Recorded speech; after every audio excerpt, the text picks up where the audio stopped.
Son petit ami lui a brisé le cœur et a suivi une autre femme, puis ceci est arrivé. Le soleil se couchait derrière les collines du village, projetant une douce lueur orangée sur les chemins étroits en terre rouge qui serpentaient entre les huttes, les arbres et les fermes. C'était le genre de soirée qui donnait à tout le village l'impression d'une berceuse tranquille, calme, chaude et lente. Mais pour Kate, son cœur n'était pas tranquille. Elle était assise sur un petit banc en bois à l'extérieur de la cour de sa mère, regardant au loin, sur la même route que Kelvin emprunterait bientôt, quittant le village et la laissant derrière lui. Kelvin venait de terminer ses études universitaires en ville. Il était revenu au village pour saluer les siens et se préparer à son retour, cette fois non pas en tant qu'étudiant, mais en tant qu'homme prêt à commencer sa vie en ville. Mais Kate n'était pas prête à le laisser partir. Depuis l'enfance, ils étaient inséparables. Les gens disaient qu'ils étaient faits l'un pour l'autre. Ils allaient chercher de l'eau ensemble, couraient pieds nus dans les champs, partageaient des mangues du même arbre et riaient sous les étoiles en murmurant des rêves que seuls pouvaient comprendre. Même leurs parents souriaient d'un air entendu, les appelant souvent mari et femme en plaisantant. Mais au fond, tout le monde croyait que cela deviendrait un jour réalité. Kate y croyait aussi. Mais maintenant, tout semblait lui glisser entre les doigts. Elle se souvenait de la veille au soir. Elle avait cuisiné le plat préféré de Kelvin, de l'igname pilé et une soupe d'égusi. Il avait mangé avec un sourire et avait complimenté sa cuisine, comme toujours. Mais quand il fut temps de parler de l'avenir, ses yeux devinrent distants. C'est alors que Kate s'effondra. « Kelvin, avait-elle dit-elle, sa voix tremblante, dois-tu vraiment partir ?» Il lui avait pris les mains doucement, leurs doigts s'entremêlant comme des lianes qui se connaissaient depuis toujours. « Kate, il le faut. Tu sais qu'il n'y a rien ici pour moi. Je veux être... » Elle plongea ses yeux dans les siens. « Emmène-moi avec toi. » Kelvin sourit, mais c'était un sourire triste. « Je ne peux pas, pas encore. Mais je te promets quelque chose. Peu importe où je vais, je ne t'oublierai jamais.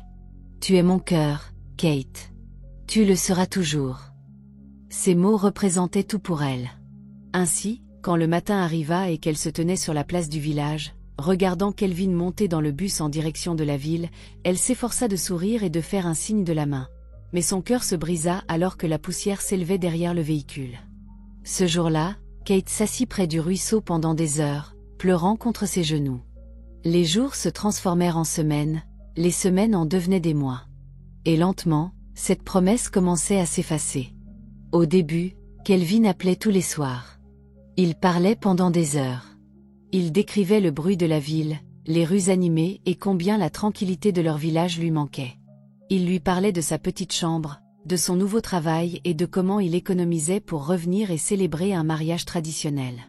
Kate écoutait, le cœur plein d'espoir. Mais ensuite, les appels cessèrent. Au début, elle se disait qu'il était juste occupé. Puis elle blâmait les problèmes de réseau. Mais au fond d'elle, une peur froide commençait à grandir. Elle commença à l'appeler elle-même. Le téléphone sonnait et sonnait, mais pas de réponse. Parfois, il était éteint. D'autres fois, il passait directement sur la messagerie vocale. Elle s'asseyait dehors la nuit, regardant les étoiles, serrant son téléphone, murmurant son nom. « Kelvin, où es-tu » Sa mère remarqua la tristesse dans ses yeux, mais Kate ne disait jamais un mot. Elle ne voulait pas croire que le garçon qui lui cueillait autrefois des fleurs l'ignorait maintenant comme une étrangère. Un matin, elle prit une décision audacieuse. Elle marcha jusqu'à la cour de la mère de Kelvin. Mama Kelvin balayait la cour lorsqu'elle vit Kate arriver lentement, les yeux rouges de nuit sans sommeil. « Ma fille, » dit-elle avec surprise, « vas-tu bien ?» Kate hocha la tête, puis s'effondra. Elle s'agenouilla devant la vieille femme. « S'il vous plaît, Mama, je veux juste savoir où est Kelvin. » La femme soupira profondément et essuya ses mains sur son pagne. Elle entra à l'intérieur, sortit un morceau de papier avec une adresse et le donna à Kate. « Il est en ville maintenant. Je ne sais pas ce qui se passe, mais peut-être est-il temps que tu ailles le découvrir par toi-même. » Cette nuit-là, Kate ne dormit pas. Elle prépara son petit sac en nylon avec 2 robes, un pagne et l'argent qu'elle avait économisé en vendant des plantains rôtis au marché. À l'aube, sans rien dire à personne, elle monta dans un bus en direction de la ville. Elle ne savait pas ce qu'elle trouverait, mais elle savait qu'elle avait besoin de réponses, et surtout, qu'elle devait voir Kelvin une dernière fois, même si cela devait lui briser le cœur. Le voyage de Kate vers la ville fut long et silencieux. Le bus grinçait en gravissant les routes sinueuses qui sortaient du village. La poussière recouvrait les fenêtres. Sa voisine de siège, une femme qui mâchait bruyamment du chewing-gum, fixait les mains croisées et les yeux distants de Kate, mais Kate ne le remarquait pas. Son esprit était loin, perdu dans les souvenirs de rire, de promesses et de la façon dont Kelvin lui tenait la main lorsqu'ils marchaient ensemble à travers le village. La ville, lorsqu'elle y arriva, était un bruit pour lequel elle n'était pas prête. Les gens passaient en hâte avec des yeux fatigués, les voitures klaxonnaient sans pitié, les bâtiments s'élevaient comme des arbres de métal. Tout cela semblait étrange, étrange et hostile. Kate serrait l'adresse que la mère de Kelvin lui avait donnée et monta dans un autre petit bus qui l'emmena à travers des rues animées. Son cœur battait à chaque tournant. Elle regardait par la fenêtre, espérant, priant que Kelvin sourit en la voyant, que peut-être tout ceci était une erreur, que peut-être, juste peut-être, il la serrait dans ses bras et dirait « Kate, tu m'as manqué ». Le bus la déposa près d'un bloc d'appartements. Elle demanda à une femme qui vendait des arachides « S'il vous plaît, savez-vous où c'est ?» La femme pointa du doigt, celui avec la porte verte. Kate marcha lentement, les jambes faibles. Elle leva la main et frappa. Il fallut un moment, puis la porte s'ouvrit. Et il était là. Kelvin. Les mêmes yeux, le même visage, mais quelque chose était différent. Son sourire avait disparu. Son visage semblait surpris, mais pas heureux. Il la fixa comme un fantôme d'une vie passée. « Kate » dit-il. Elle hocha la tête, les lèvres tremblantes. « Oui, c'est moi. » Kelvin sortit et ferma la porte à moitié derrière lui. « Que fais-tu ici ?» Kate déglutit difficilement. « Tu as arrêté d'appeler. Tu ne répondais pas à mes appels. Je suis venue pour te voir, pour savoir ce que j'ai fait de mal. » Kelvin soupira et détourna le regard. « Kate, tu n'aurais pas dû venir. » Les larmes montèrent à ses yeux. « Mais tu m'as promis, Kelvin. Tu as dit que tu ne me quitterais jamais. Tu as dit que j'étais tout pour toi. » Il se frotta le front. C'était avant. Les choses ont changé. La vie a changé. Juste à ce moment, un jeune homme grand sortit de la maison et les regarda tous les deux. « Et, tout va bien ?» Kelvin hocha la tête. « Ouais, Daniel, c'est Kate, de mon village. » Daniel la regarda et sourit. « Oh, salut. Elle part bientôt », ajouta rapidement Kelvin. « Elle est juste venue aujourd'hui. » Kate resta immobile, sentant le sol bouger sous ses pieds. Daniel sembla confus. « Laisse-la au moins se reposer, mec. Elle est venue de loin, du village. » Kelvin hésita, puis soupira. « D'accord, entre. » À l'intérieur, la maison sentait le désodorisant et les meubles neufs. Les murs étaient peints en crème. Kate s'assit au bord d'une chaise, incertaine si elle devait pleurer ou sourire. Mais le moment qui l'anéantit arriva quelques heures plus tard.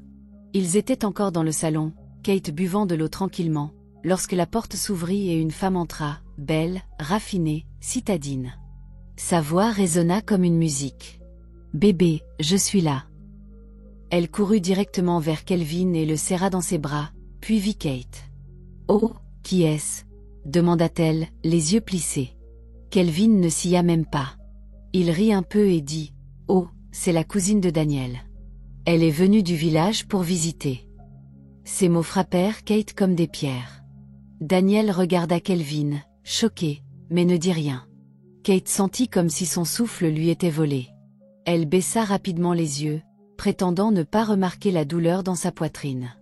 Quand la femme entra dans la cuisine, Kate se tourna discrètement vers Daniel. « Puis-je partir avec toi quand tu partiras ?» Daniel hocha doucement la tête. Cette nuit-là, elle le suivit dans sa petite chambre dans une autre partie de la cour. Et là, une fois la porte verrouillée et le monde extérieur silencieux, Kate pleura. Pas le genre de pleurs bruyants, mais ceux qui la laissaient tremblante, son cœur se déchirant dans sa poitrine.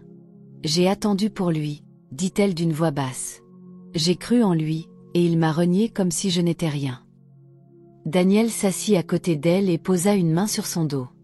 Il ne parla pas, il resta juste silencieux, présent. Et parfois, le silence est la réponse la plus douce à un cœur brisé. Kate pleura jusqu'à ce qu'elle ne sente plus son visage, et quand les larmes se tarirent, elle leva les yeux, gonflés, et dit « Je ne retourne pas au village, Daniel. Je vais rester ici. Je ferai n'importe quoi, mais je ne rentrerai pas brisée. » Le soleil se leva lentement le lendemain matin, projetant de la lumière à travers la fenêtre de Daniel. Kate était encore allongée sur le sol, enveloppée dans le pagne que Daniel lui avait donné. Son visage était pâle, ses yeux gonflés, son cœur vide, mais sous toute cette douleur, il y avait quelque chose de nouveau. Un feu discret, une décision. Elle s'assit, essuyant son visage avec le bord de son pagne. Daniel était déjà habillé pour le travail, boutonnant sa chemise, jetant des regards inquiets sur elle. « As-tu dormi un peu ?» demanda-t-il doucement. Kate hocha légèrement la tête. « Un peu. » Il soupira. « Tu es forte, Kate. Je ne sais même pas comment tu es encore là. Ce qu'a fait Kelvin, c'était mal. » Kate le regarda. « Je ne retourne pas là-bas. » Daniel s'arrêta. « Tu n'as pas à y retourner, pas si tu ne veux pas. » Elle hocha de nouveau la tête. « Je vais rester ici. Peu importe à quel point c'est difficile, je ferai n'importe quoi pour survivre.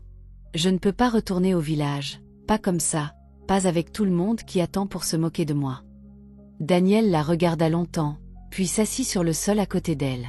« Que veux-tu faire ?» demanda-t-il doucement. La voix de Kate était faible. « N'importe quoi.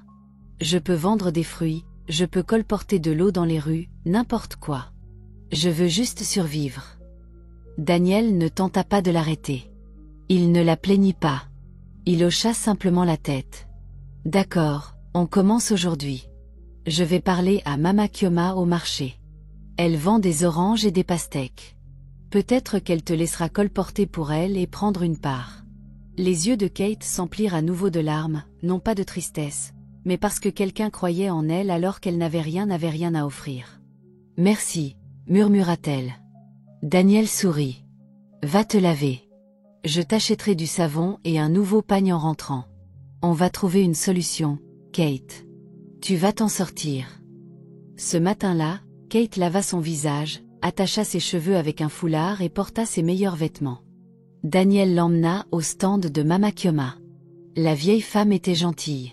Elle regarda le visage fatigué face de Kate et soupira. « Tu veux colporter des fruits ?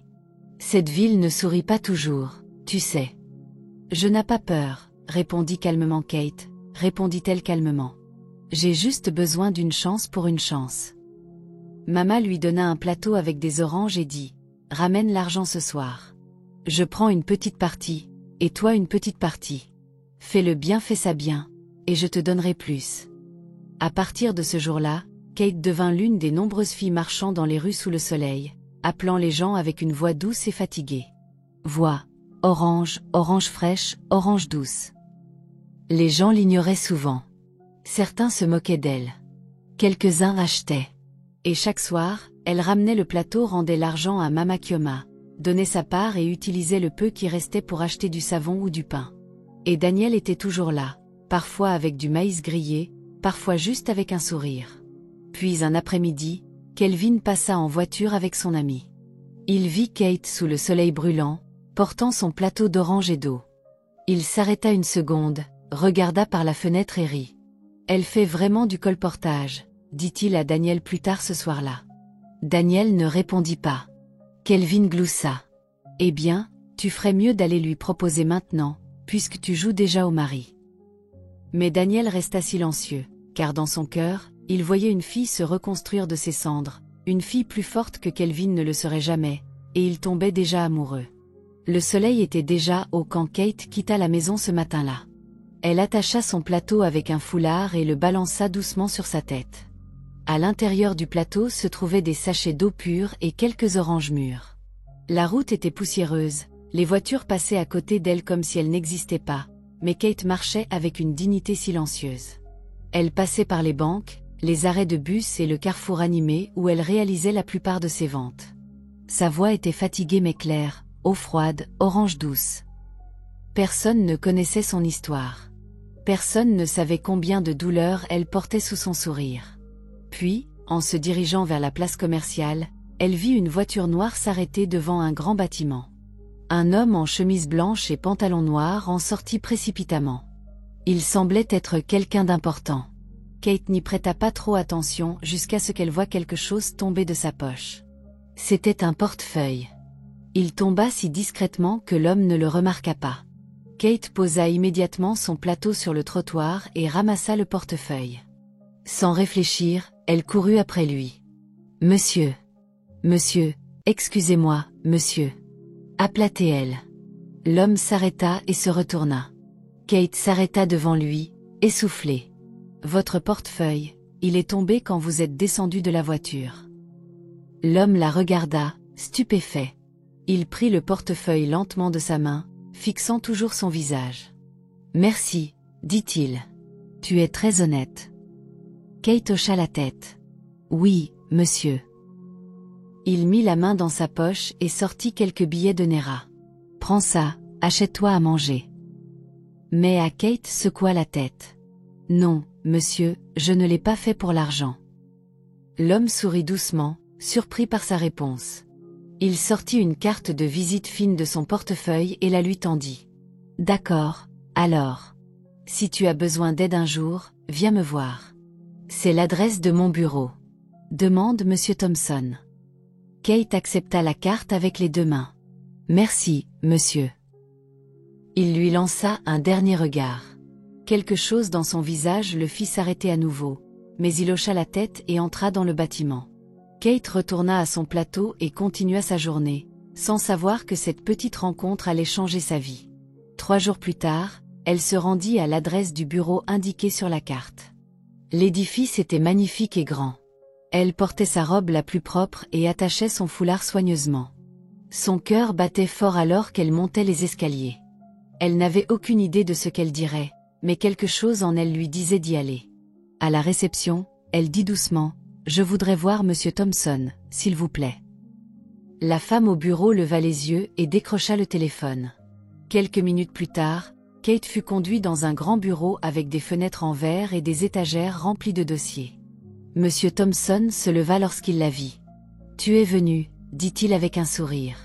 S'il vous plaît, assieds-toi, accent-grave-toi. » Kate s'assit, serrant son petit sac fermement.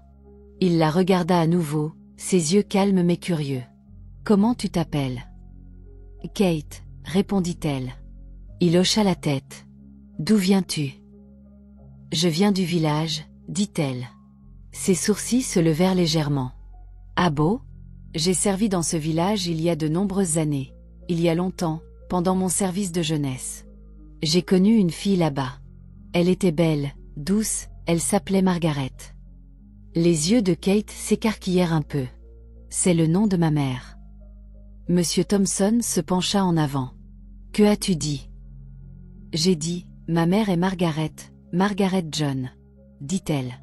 La pièce devint silencieuse, très silencieuse. Il prit une longue et profonde inspiration.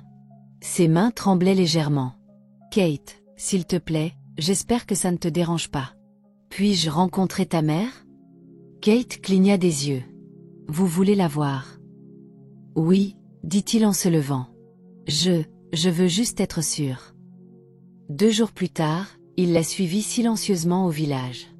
Ils arrivèrent dans l'après-midi. Dès que Margaret sortit de la maison et le vit, ses yeux se figèrent. Elle couvrit sa bouche avec ses 2 mains et recula. « Thompson, » murmura-t-elle. « Est-ce vraiment toi ?» Il hocha lentement la tête, les yeux pleins de larmes. « Margaret, je t'ai cherché. » Elle commença à pleurer. « J'ai essayé de te trouver. J'ai écrit des lettres, j'ai prié, mais tu n'es jamais revenu. »« Je ne savais pas, » dit Thompson, sa voix tremblant. « Je le jure, je ne savais pas. Je pensais que j'avais été oubliée. Je n'avais aucune idée que j'avais une fille. » Margaret se tourna et regarda Kate. « C'est la tienne. Je ne l'ai dit à personne parce que je ne voulais pas t'apporter de honte, mais je l'ai élevée avec tout ce que j'avais. » Thompson marcha vers Kate et lui prit doucement la main. « Kate, tu es ma fille. » Et les jambes de Kate s'effondrèrent alors qu'elle tombait à terre, les larmes coulant sur son visage. Kate était assise sur le sol nu, fixant les 2 personnes devant elle. « Ses lèvres tremblaient alors que les larmes coulaient. Elle ne savait même pas quoi dire. Elle n'avait jamais connu son père. Sa mère ne lui avait rien dit. Toute sa vie, elle avait cru qu'il était soit mort, soit qu'il les avait abandonnés. Mais maintenant, l'homme qui lui avait donné sa carte de visite était son propre père. Thompson s'agenouilla à côté d'elle. Il lui prit les mains doucement et essuya ses larmes avec son mouchoir. « Je ne savais pas, Kate, dit-il. Je le jure, si je savais que tu existais, je serais venu te chercher il y a longtemps. » Kate tenta de parler, mais sa voix se brisa. Margaret s'approcha lentement et s'assit à côté d'eux. Elle regarda sa fille avec des yeux tristes et fatigués. « Je voulais te le dire quand tu serais assez grande, mais je ne savais pas si tu pourrais le supporter. Je ne voulais pas que tu grandisses en te sentant rejetée. » Kate se tourna vers sa mère. « Pourquoi n'as-tu pas essayé plus fort de le trouver ? » « J'ai, ma fille, » murmura Margaret. « J'ai écrit des lettres, j'ai supplié les membres du corps qui sont venus après lui de vérifier en ville, mais rien n'est revenu. J'étais jeune, effrayée. Mes parents étaient déjà déçus que je sois tombée enceinte hors mariage. Je me suis concentrée sur toi. » Thompson se tourna vers Margaret, les yeux rouges. « Pourquoi personne ne m'a-t-il dit que tu étais enceinte ? » « Je ne savais pas, » dit-elle doucement, « jusqu'à ce que tu partes. J'étais enceinte de 2 mois quand ton service s'est terminé. Tu prévoyais de partir ce week-end-là, je ne pouvais pas t'arrêter. » Les trois restèrent assis en silence pendant un long moment. Puis Thompson se leva. « Venez avec moi, toutes les deux. Revenez en ville. Kate, tu ne fais pas à colporter des oranges et de l'eau dans les rues. Tu es de mon sang, tu es mon enfant. » Kate regarda sa mère. Margaret sourit à travers ses larmes. « Va, mon enfant. Dieu a répondu à nos prières d'une manière que nous n'avions jamais attendue. » Cette nuit-là, Kate rangea ses quelques vêtements dans le même sac en nylon qu'elle avait utilisé en arrivant en ville, mais cette fois, son cœur n'était pas lourd. Elle s'assit à côté de son père dans la voiture, regardant par la fenêtre, non pas avec douleur, mais avec de la paix. Lorsqu'ils arrivèrent à sa villa en ville, ses yeux s'écarquillèrent. La cour était grande, avec de belles fleurs et des voitures garées soigneusement. Les employés les saluèrent en entrant. « Bonsoir, monsieur, bienvenue, monsieur. » Thompson sourit et posa fièrement sa main sur l'épaule de Kate. « Voici ma fille. Elle s'appelle Marie. Kate. À partir de maintenant, traitez-la avec respectez-la. » Cette nuit-là, dans le calme de sa nouvelle chambre, Kate s'allongea sur un lit moelleux pour la première fois de sa vie. Elle regarda le plafond, murmurant « Merci, Dieu, tu ne m'as pas oublié. » Pendant ce temps, autre chose se passait de l'autre côté de la ville. Dans une des filiales de l'entreprise de Thompson, Kelvin et sa petite amie Sandra y travaillaient tous les deux. Kelvin avait obtenu ce poste grâce à une connexion qu'il ne comprenait même pas. Il se vantait toujours de sa chance. Le lendemain matin, un mémo arriva au bureau. Au bureau, tout le personnel est requis d'être présent au siège de l'entreprise demain matin. Un nouveau directeur a été nommé. La présence est obligatoire. Kelvin se moqua en voyant le message. Un nouveau directeur, qui s'en soucie? Mais quand le lendemain jour arriva et qu'il entra dans le siège avec Sandra, il manqua de s'évanouir. Là, debout à côté de M. Thompson, vêtu d'une robe bleu royale, ses cheveux naturels soigneusement attachés, avec une fierté calme sur son visage, il y avait Kate. Sa Kate. La même fille qu'il avait moquée, celle qu'il avait abandonnée. Maintenant, la fille du propriétaire de l'entreprise, son patron. Sa voix était calme mais ferme. Kelvin tenta de s'approcher d'elle après, mais elle passa devant lui comme si elle ne le connaissait pas. Ce jour-là, il s'assit à son bureau, la tête baissée. Le regret l'envahit comme une inondation. Kelvin s'assit silencieusement à son bureau dans un coin du bureau à plan ouvert, les doigts tremblants en essayant de taper, mais il ne voyait même pas clairement le clavier. Ses yeux dérivaient sans cesse vers le bureau de verre en haut où Kate était maintenant assise à côté de son père, M. Thompson. Quelques jours auparavant, elle colportait de l'eau et des oranges. Maintenant, elle était l'assistante exécutive de l'entreprise, la seule enfant du propriétaire. Il se souvenait comment il lui avait dit de retourner au village, comment il lui avait jeté de l'argent comme si elle n'était rien, comment il avait ri en la voyant colporter dans la rue. Maintenant, cette même fille était assise sur un fauteuil en cuir dans un bureau de verre, tandis que lui, le garçon de la ville, était assis sous son autorité. Kelvin se leva de son bureau et marcha lentement vers la porte du bureau. Il prit une profonde inspiration, frappa doucement et attendit. « Entrez », dit-elle d'une voix douce. Il poussa la porte. Kate leva les yeux des dossiers sur la table. Leurs regards se croisèrent, et pendant une seconde, il se figea. « Kate », dit-il, sa voix faible. « Je suis désolé. » Elle ne parla pas. « Je ne savais pas, je veux dire, » balbutia-t-il. « J'étais confus, j'ai fait une erreur. S'il te plaît, pouvons-tu parler? Puis-je m'expliquer ?» Kate s'appuya en arrière et croisa ses mains doucement sur ses genoux. « Que veux-tu expliquer, Kelvin ?»« J'étais idiot, » dit-il. « Je ne savais pas ce que j'avais. J'ai couru après des choses qui n'importaient pas. Sandra, elle n'est pas celle que je croyais. Nous ne sommes plus ensemble. » Kate haussa légèrement les sourcils. « Et tu penses que ça pensait que ça change quelque chose? » « Non, non, je veux juste... » Kelvin déglutit difficilement. « Je veux juste une seconde chance, s'il te plaît, Kate. Revenons à ce qu'on était avant. » Il y eut un silence. Kate se leva lentement et marcha vers la fenêtre. Elle regarda la rue en bas, les mêmes rues où elle colportait un jour sous le soleil, appelant des inconnus pour un peu d'argent. Elle se tourna vers lui, les yeux calmes mais fermes. « Tu veux revenir à ce qu'on était ? » demanda-t-elle doucement. « Quand tu m'as laissé au village sans un mot. Quand tu m'as renié devant ta petite femme amie. Quand tu m'as moqué pour colporter et dit de retourner d'où je viens. » Les yeux de Kelvin s'emplirent de larmes. « J'étais aveugle. » Kate hocha la tête. « Oui, tu l'as été. Et maintenant, tu vois. Mais tu es trop tard. S'il te plaît, » supplia-t-il. Elle leva la main doucement. « Ne supplie pas. Tu m'as appris quelque chose, que l'amour sans respect n'est pas l'amour, que la loyauté ne peut pas être forcée. Tu m'as laissé à mon plus bas. Daniel est resté. Il m'a donné de l'espérance quand je n'avais rien. Je ne l'oublierai jamais. » Alors qu'elle parlait, la porte s'ouvrit, et Daniel entra, habillé proprement dans une chemise bleue. Il salua Monsieur Thompson et Kate poliment, puis s'arrêta net en voyant Kelvin. Kate sourit doucement et marcha s'approcher de Daniel. « Voici l'homme que je vais épouser, » dit-elle clairement. « Il a cru en moi quand je ne croyais même pas en moi-même. » Daniel sourit et lui prit la main. Les genoux de Kelvin faiblirent. Il les regarda tous les deux, les larmes coulant sur son visage. « Alors, c'est fini. » Kate hocha la tête. « Oui, c'est fini. S'il vous plaît, excusez-nous. » Il se retourna et sortit, le cœur brisé, la fierté anéantie. Ce week-end-là, sous un ciel doré ciel, Kate et Daniel se marièrent dans une cérémonie modeste et élégante. La salle était remplie d'amour, pas de bruit. Monsieur Thompson donna sa bénédiction avec des larmes fières.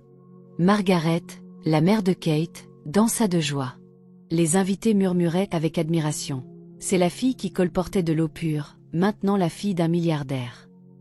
Alors que Kate dansait dans les bras de Daniel, elle regarda autour d'elle et sourit, non pas parce qu'elle avait de l'argent, ni pour la vengeance, mais parce qu'elle avait trouvé l'amour, la paix et un but. Kelvin regarda de loin, non invité, non bienvenu, juste une ombre de ce qui aurait pu être. Car certaines portes, une fois fermées, ne s'ouvrent jamais. Les semaines après le mariage semblaient une nouvelle vie pour Kate. Pas parce qu'elle vivait maintenant dans le luxe ou que son nom était imprimé sur des mémos et des documents légaux, mais parce que, pour la première fois de sa vie, qu'elle ne survivait pas, elle vivait. Elle et Daniel revinrent de leur lune de miel discrètement, choisissant une retraite simple loin de la ville, sans médias, sans attention, juste la paix. Et quand ils revinrent, Monsieur Thompson confia la gestion d'un de ses magasins à Daniel. « Tu t'es plus que prouvé, » lui dit-il.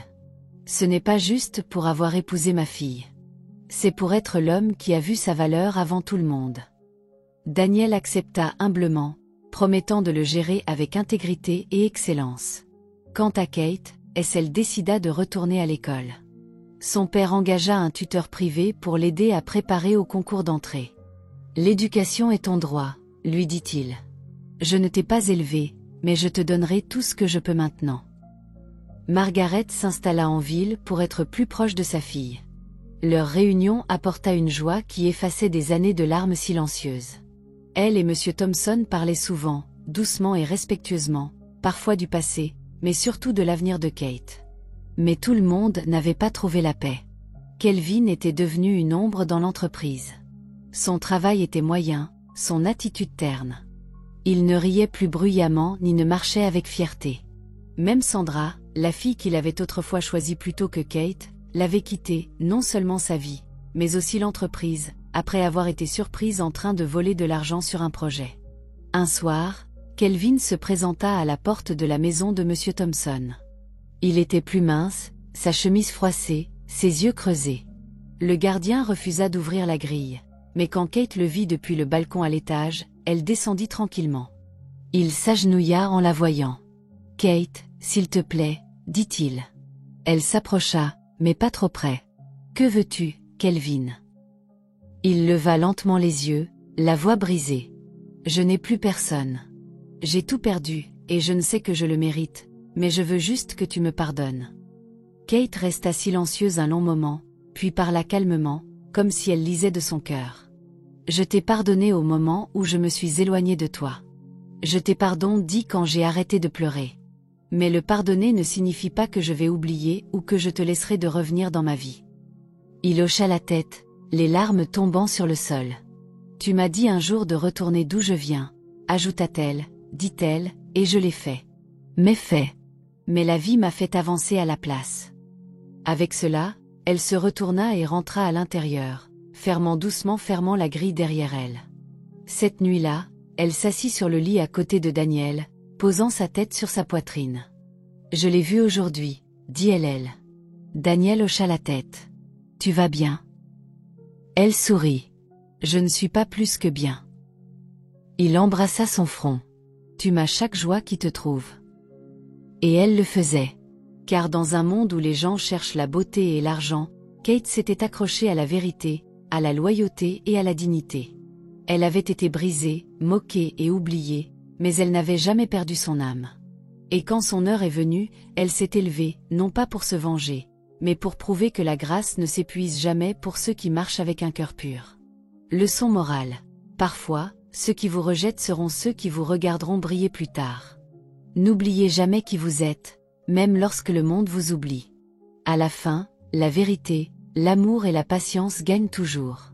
Salut, les besties, j'espère que vous avez aimé nos histoires. Veuillez appuyer sur le bouton « J'aime », laisser un commentaire ci-dessous et vous abonner à notre chaîne. Merci.